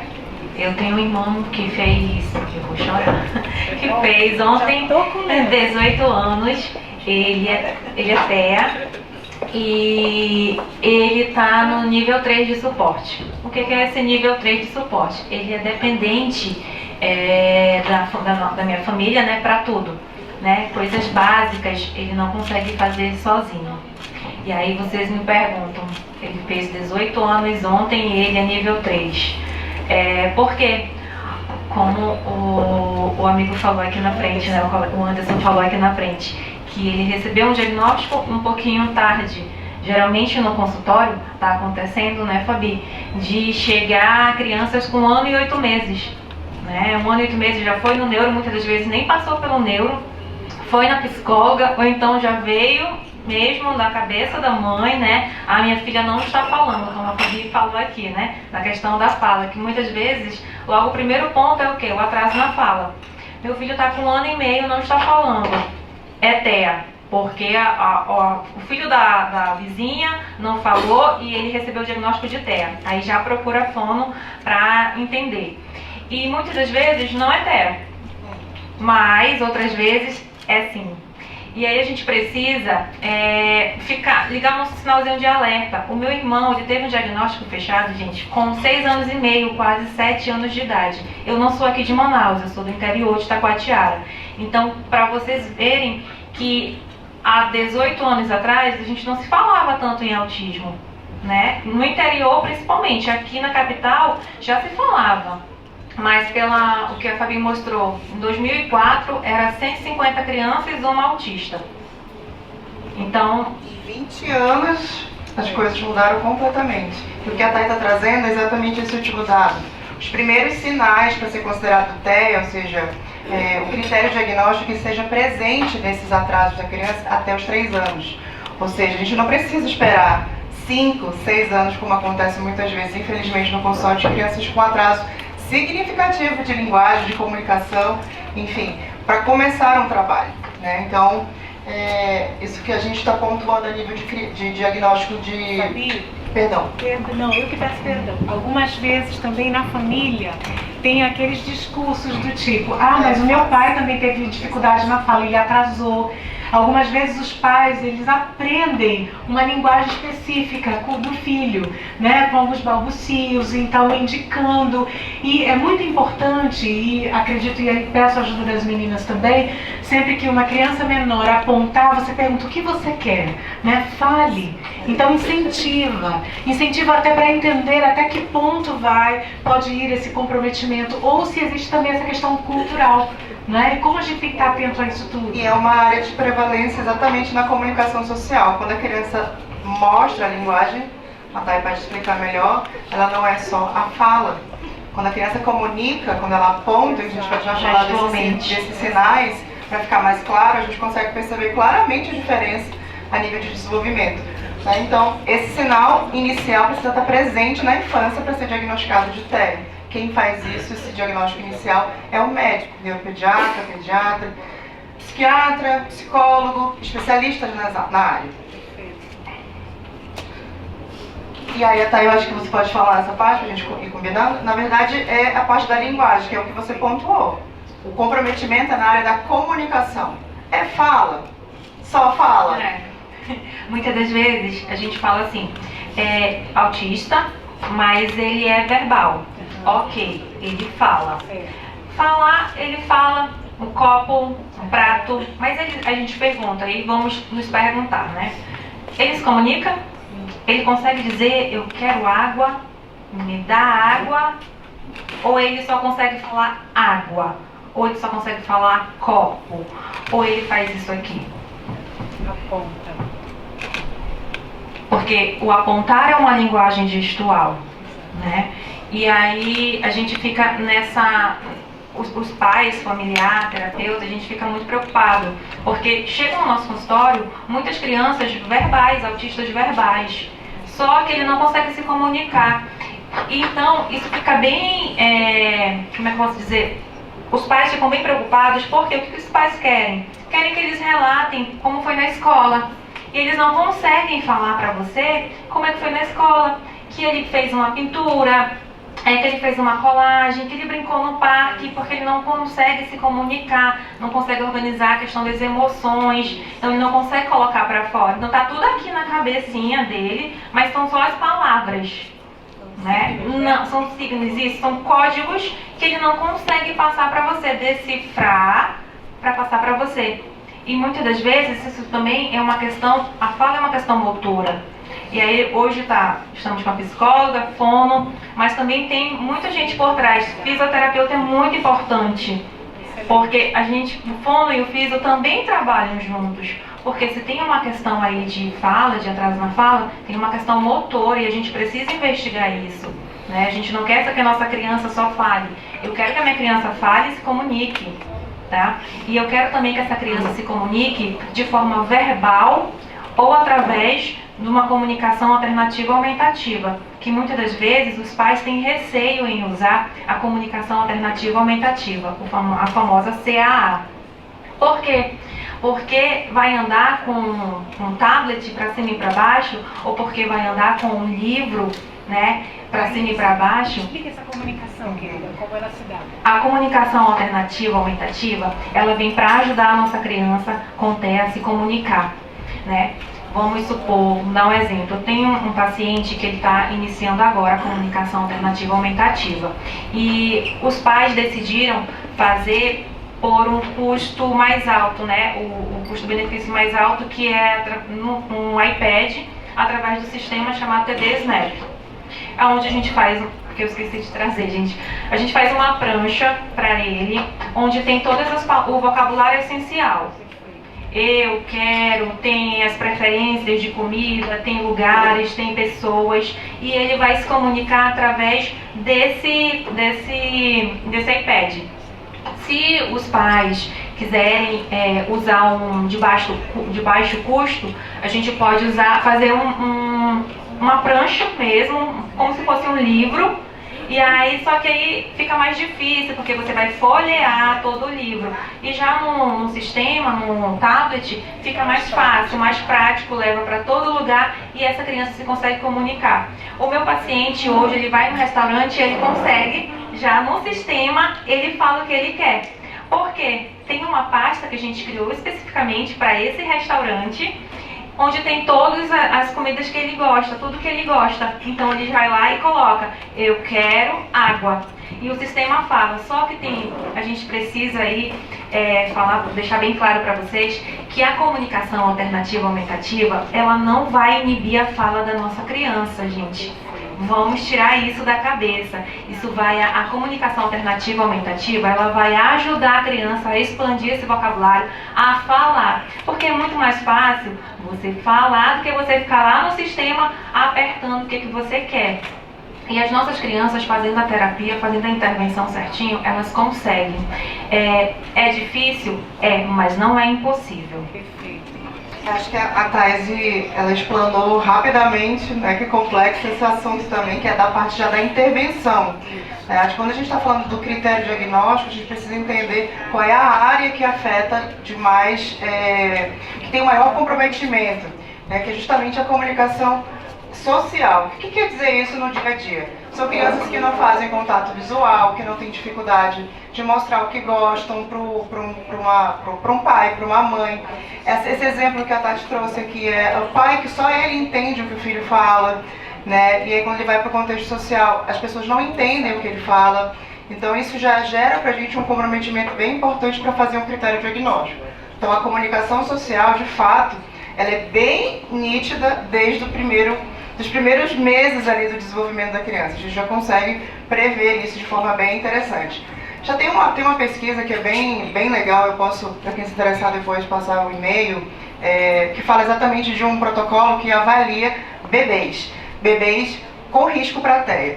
Poxa, mas como que a gente faz um diagnóstico de uma criança tão pequena? Né? Justamente por esse rastreio de sinais. Quando a gente fala de desenvolvimento, a gente tem que entender que existe um marco que a criança precisa atingir. Isso como pessoa.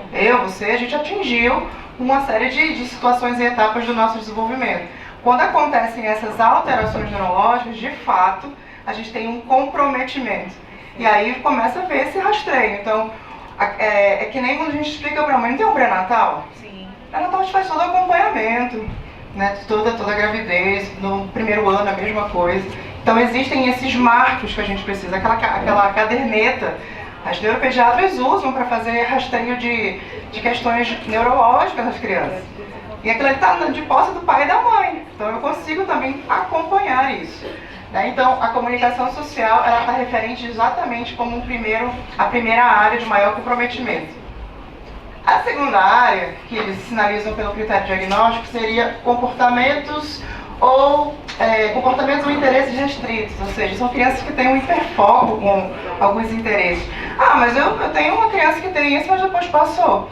Mas eles são diferentes nesse sentido. Tem um interesse acima daquilo que a gente consideraria ali uma fase, vamos dizer, de interesse. Então, manias repetitivas, ou seja, vai causando um prejuízo.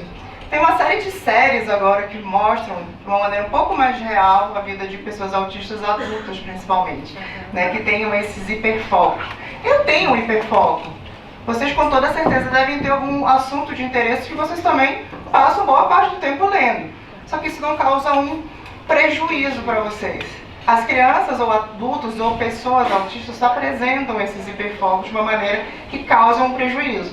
Elas só falam disso, precisam ser sinalizadas, elas estão repetindo isso de novo e não conseguem conversar, se interessar por uma outra pessoa, né, nesse sentido. Então a gente precisa ensinar isso para elas.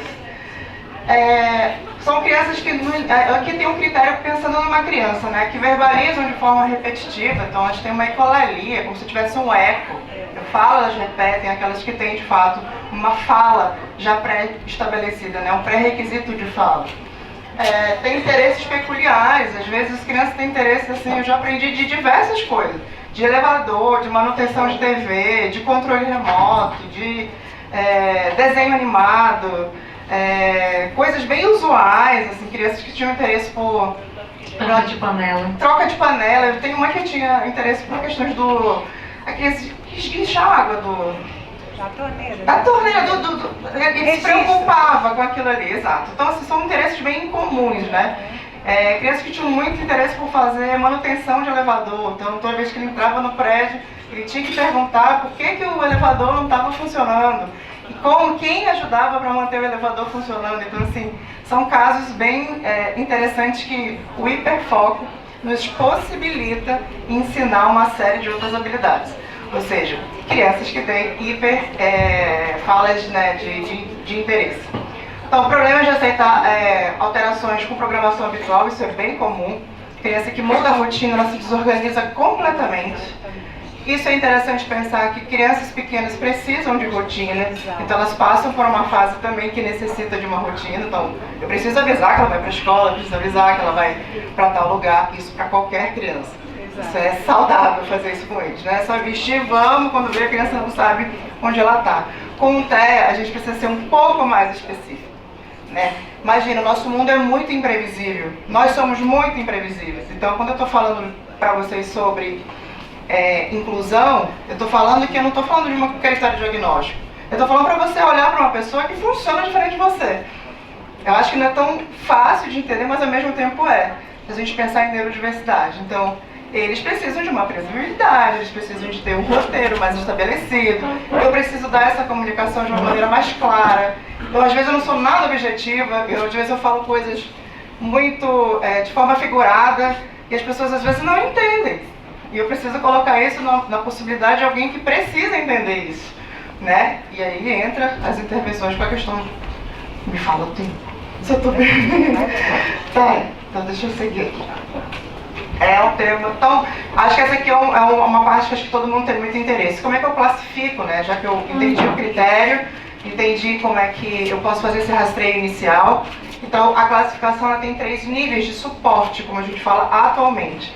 Então, é como se nos manuais clínicos a gente precisasse ter realmente uma abordagem interessante para cada situação de cada pessoa.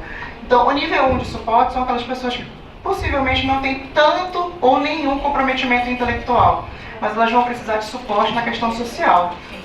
São adultos que vão crescer talvez com mais ansiedade, que vão ter mais dificuldade de se engajar numa atividade de grupo, que desenvolve comorbidades como ansiedade, depressão, enfim, quando não ajudados. Então a gente precisa pensar nessas pessoas. Crianças de nível 1 são aquelas que aprendem a falar, escrever, têm uma habilidade, vamos dizer assim, mais organizada nesse sentido. Crianças de moderado, que é o famoso nível 2, precisam de mais suporte no dia a dia, vestimenta, alimentação, tem mais dificuldade de fazer algumas coisas sozinha. Então ela está no suporte nível 2.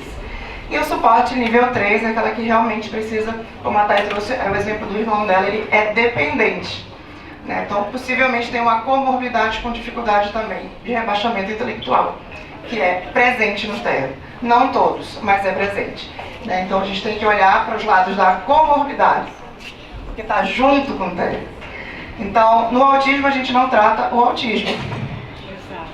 A gente trata os prejuízos que essas condições causam na vida deles, né? Então, a dificuldade social, de fazer amizade, de brincar em um grupo, crianças que não sabem esperar, crianças que não sabem dar uma instrução, crianças que não sabem nomear coisas, crianças que não sabem nomear o que sentem. Então, a gente não trata o TEA, a gente trata o que causa mais dificuldade para eles.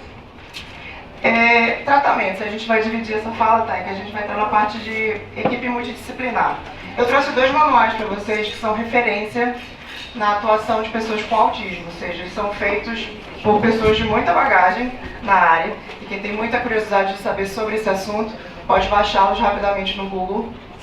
E lá tem o que são práticas baseadas em evidência, tudo que é de mais atualizado na área para trabalhar com crianças com autismo. Então, o que tem mais evidência que a gente sabe, e as pesquisas nos mostram, e a gente vê isso no consultório, é terapia baseada em comportamento, ou seja, análise do comportamento aplicada.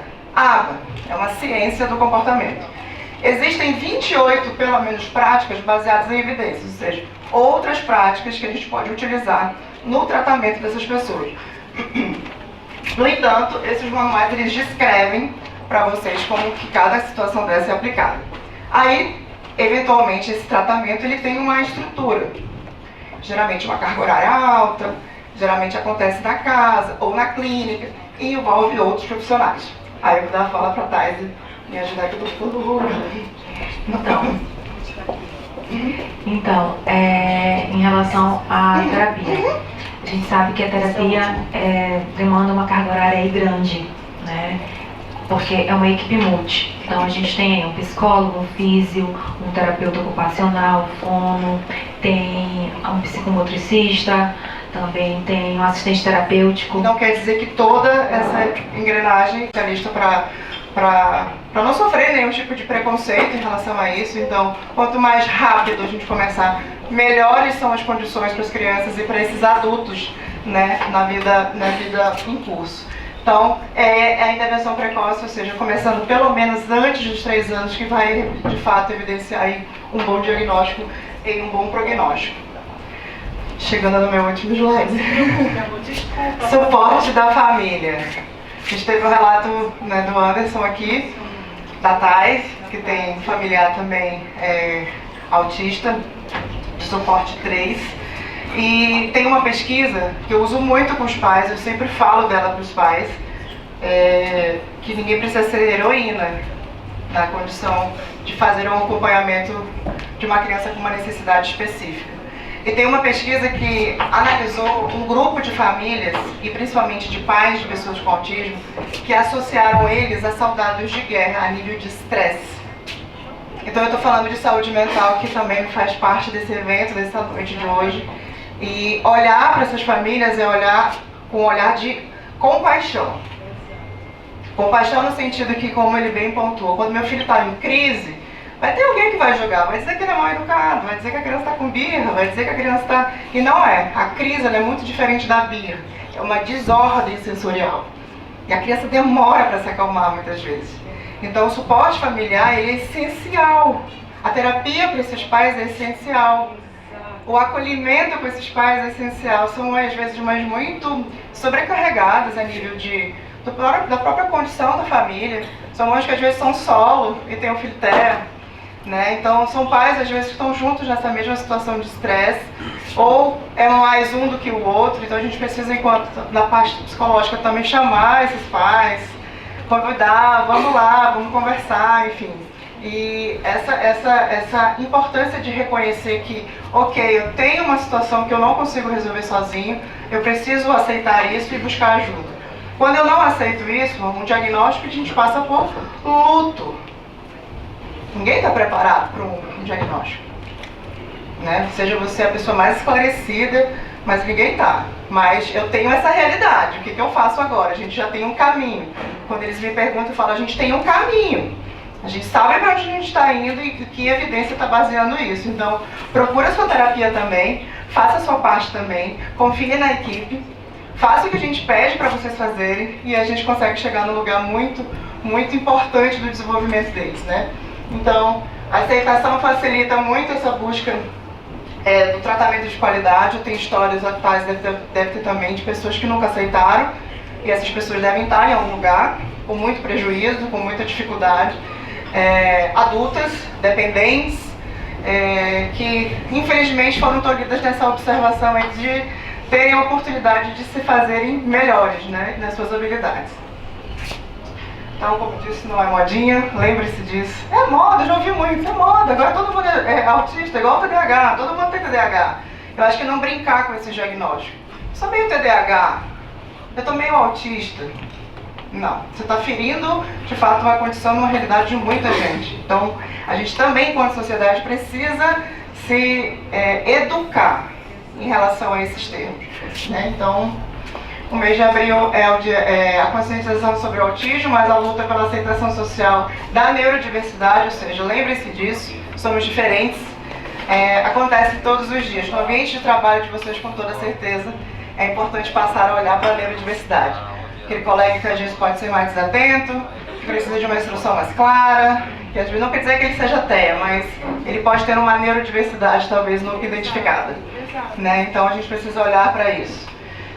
O nosso papel enquanto profissionais não é tirar a pessoa do espectro, é trabalhar com ela pensando em ampliar a sua qualidade de vida, é entender o que é importante para ela e principalmente diminuir barreiras. Então a gente trabalha para diminuir barreiras e simplesmente, né, desenvolver possibilidades e transformar essas vidas que estão tão pequenininhas ainda, mas que eles vão crescer.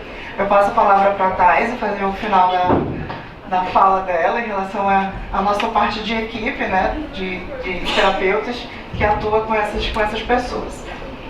Achei muito interessante quando a gente coloca aqui, né, que você fala que a criança não vai deixar de ser autista. Muitas das vezes os pais acham que vão fazer uma intervenção precoce. Tem no consultório crianças que chegam comigo com 1 ano e 8 meses. E aí a gente faz essa intervenção precoce, a gente soma todo esse atraso que a criança apresentou no desenvolvimento geral. E aí a mãe vira para mim como pai, já tá curado, não é mais autista. Não, a criança é autista. Só que agora ela vai ter uma qualidade de vida, né? Ela vai conseguir, vamos dizer, se encaixar na sociedade, né? Não vai ter tantos prejuízos assim e vai ser uma criança independente, né? Então, assim, eu falo pra vocês, gente, a criança tá com atraso na fala, tá com algum comportamento repetitivo, tá fazendo o famoso flapping, tá andando na ponta do pé. não faz contato visual, a interação está baixa, não tem uma comunicação gestual. Uma criança com 1 ano e meio, ela tem que falar 20 palavrinhas, né? Já tem que estar falando 20 palavrinhas. Mas ela precisa falar com 1 ano e meio 20 palavrinhas corretamente? Não. Essa parte fonológica a gente vai consertando depois, entendeu? Ainda está na época dela falar errado, fazer trocas fonêmicas, né? Que é a troca das letras, então não tem problema. Então, vamos ficar atento, porque comigo, na minha família, meu irmão, a gente recebeu esse diagnóstico tarde, porque ele não apresentava nenhum sintoma desse, não se falava em TEA há 18 anos atrás. O Juan, que é meu irmão, ele olhava, quando eu chamava, Juan, vem cá, ele olhava, olha mamãe, ele não tinha nenhuma característica que hoje tem, que hoje estão apresentando pra gente. E a gente ficou, só que ele não falava. E eu não era da área, não entendia também. A minha primeira formação é em recursos humanos. E aí eu não entendia, né? Ele não falava. Aí a gente levou ele no neuropediatra. E aí o neuropediatra falou assim: ô mãezinha, você falou com quantos anos? E a minha mãe falou: doutora, eu acho que eu falei com uns 3 anos e meio. Pois é, mãezinha, ainda tá na época. Isso meu irmão com 2 anos completo. Tá na época, mãezinha, vamos esperar mais um pouquinho. Paizinho, e você, paizinho? Falou com quantos anos? Aí meu padrasto: eu nem sei. Pois é, vamos esperar. Aí eu fiquei com aquilo, né? Vamos esperar. E a gente pegou, né? Como ele não apresentava nada, a gente não sabia o que era autismo.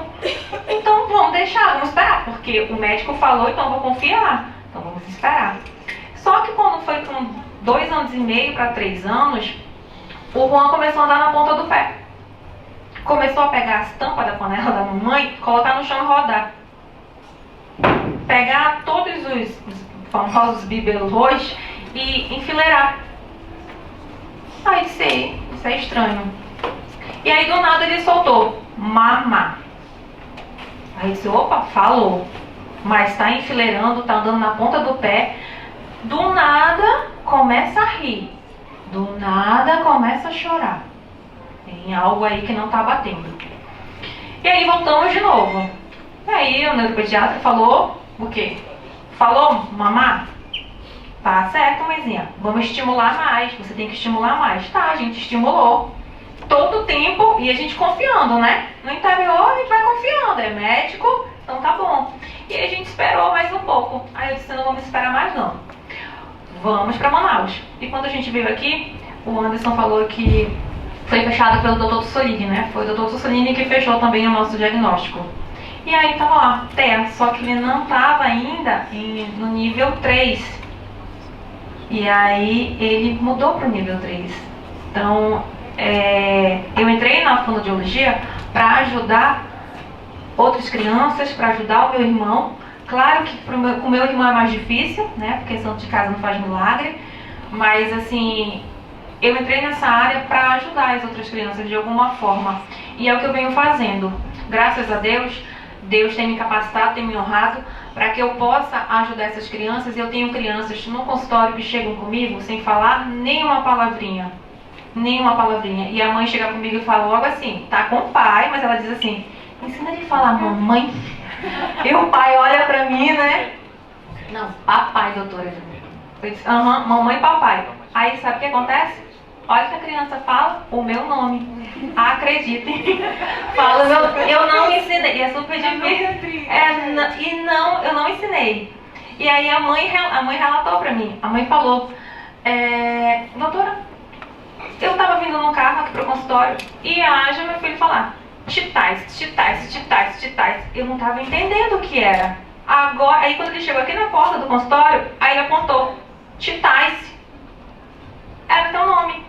Mas mamãe não quer falar, né? Eu disse: calma, vamos treinar. E aí hoje meu paciente está falando mamãe, papai, está se comunicando com as outras crianças. E isso é muito gratificante pra gente, como terapeuta, e pra família. Porque, como eu falei anteriormente pra vocês, eu não sou mãe ainda, mas os pais que estão aqui presentes, eu tenho certeza que querem ouvir do filho um mamãe, papai, você chegar no carro quando for buscar a sua criança, perguntar: ô meu filho, como foi na escola? E a criança poder te relatar: mamãe, eu brinquei com a fulana, eu fui no parque. O que você comeu, meu filho? Eu comi isso e fiz aquilo, entendeu? E muitas das vezes, no meu caso, na minha família, a gente não consegue escutar a voz do meu irmão. E isso é muito doloroso. Mas eu não vou desistir. E eu sei que ele vai se comunicar.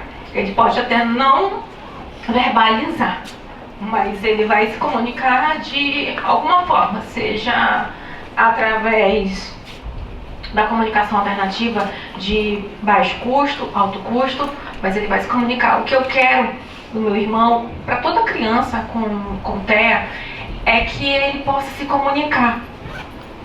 Muitas das vezes você pode até falar: poxa, mas você não quer que ele fale? Gente, se ele se comunicar através de um sistema, de uma figura, isso já é um ganho, entendeu? Enorme. Então a gente precisa, como é que eu posso dizer? A gente precisa lutar, perseverar pelo melhor das nossas crianças, dos nossos familiares. E sim, vamos ter mais amor, menos preconceito. Eu não sei se eu consigo relatar só um caso. Um paciente meu, gente, acho que tem um Sumaúma Park Shopping, tem um negócio de uma vila, alguma coisa. É um parque. É um parque. Um parque recreativo iluminado que tem lá agora. Eu também não sei o nome. A vila, alguma coisa, né? E aí meu paciente com TEA foi pra lá. Ele vai toda semana. E toda semana ele brinca com um bendito cubo verde-limão. Esse é o comportamento restrito repetitivo do diagnóstico, né? Isso. E aí ele brinca com esse cubo. E a monitora de lá falou, né, pro pai: ô paizinho, não pode brincar, não pode pegar esse cubo pra brincar aqui na área do basquete. Aí o pai falou: mas ele é autista, ele vai já devolver, ele vai brincar um pouco, ele cansa, ele devolve. Ah, tudo bem. Tá, quando foi na quarta-feira, tinha outra monitora. E ele chegou lá, já foi direto no cubo verde-limão, gente.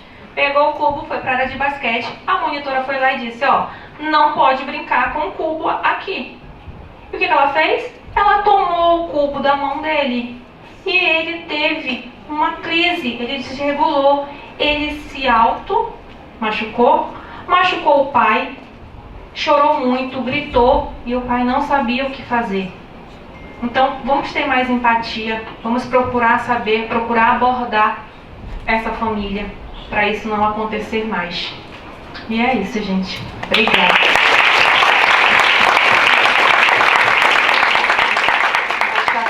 Resumiu, acho que o final da nossa fala é exatamente esse, que é: precisamos pensar sobre inclusão, sim. As escolas estão, a cada dia tem notícias cada vez piores, infelizmente, nos noticiários a respeito dessa dificuldade na questão da inclusão, ou seja, desse respeito. Então, talvez a gente volte um outro dia para falar um pouco mais calmamente de todos esses critérios e essas situações que acometem os nossos pacientes, e também há muitas pessoas que estão aí na vida de vocês, talvez um vizinho, um familiar, enfim, um colega de trabalho. E agradeço muito também tendo o convite, viu, Tati? Espero que tenha sido esclarecedor para vocês. Nós pedimos desculpas pelo tempo. Meus amores, não foi maravilhoso, gente?